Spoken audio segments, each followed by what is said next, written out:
வணக்கம். இந்த நாளில் சின்ன சின்ன வெளிச்சங்களில் இன்னொரு புதிய சிந்தனையை தெரிந்து கொள்வோம்.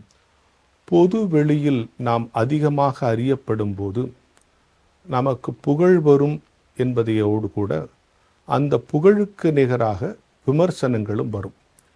இந்த புகழையும் விமர்சனத்தையும் ஒரு மனிதன் எப்படி எதிர்கொள்கிறான் என்பதை பொறுத்துத்தான் ஒரு வெற்றியாளனுடைய இலக்கணம் இருக்கிறது இல்லையா?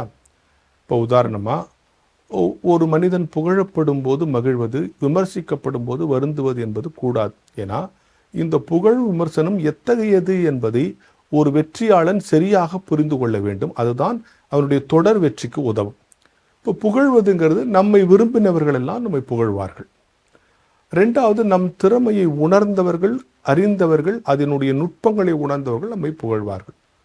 மூன்றாவது, நம் திறமையை அவர்கள் உணராவிட்டாலும் பிடிக்காவிட்டாலும் அந்த நேரத்தில் அவருக்கு நமக்கு பிரமிப்பு ஏற்படுத்தும் போது நம்மை புகழ்வார்கள். நம்முடைய திறமையால் அவர்கள் அடைந்த மகிழ்ச்சி நிறைவின் அடிப்படையில் நம்மை புகழ்வார்கள். இப்படி பல காரணங்கள் இருக்கும். ஆனால் விமர்சிக்கப்படுவது ஏன்? முதல்ல யார் விமர்சிப்பானா, நம்மளை பிடிக்காதவனை நம்ம என்ன செஞ்சாலும் பிடிக்காது. விமர்சிக்கிறவர்கள் யார்? நம்மை விரும்பாதவர்கள்.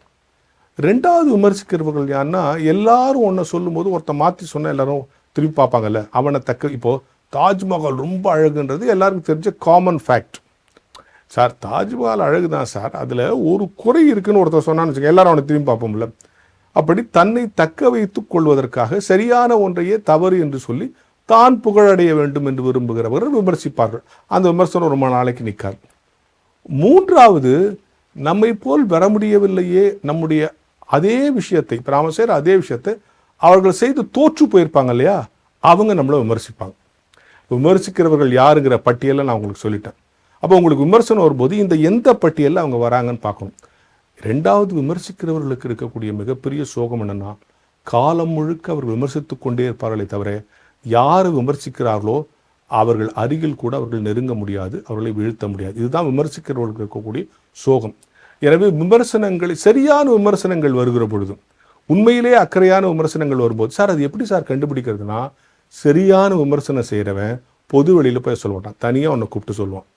நேற்று நல்லா இருந்துச்சு, இந்த இடத்துல கொஞ்சம் ஸ்லிப் ஆகிடுச்சு. சின்ன சின்ன வச்சு வரும்போது கூட என்னுடைய நெருங்கிய நண்பர்கள் என்னை கூப்பிட்டு, இந்த இடம் நல்லா இருந்துச்சு, இந்த இடத்துல கொஞ்சம் ஸ்பீடாக போயிட்டீங்க, இந்த இடத்துல கொஞ்சம் நிறுத்தி சொல்லிருக்கலாம் சொல்கிறாங்களே, அதெல்லாம் அக்கறையின் மீது. பொது வெளியில் விமர்சிக்கிறாங்க இல்லையா, அதை எல்லாம் உள்நோக்க முடியாது. தனிப்பட்ட முறையில் உன்னை கூப்பிட்டு கடிந்து கொள்வது தான் அக்கறையுடையது. எனவே புகழையும் விமர்சனத்தையும் எப்படி எதிர்கொள்ள வேண்டும் என்பதை ஒவ்வொரு வெற்றியாளனும் புரிந்து கொள்ள வேண்டும் என்கிற வெளிச்சத்தோடு இந்த நாளை தொடங்குவோம்.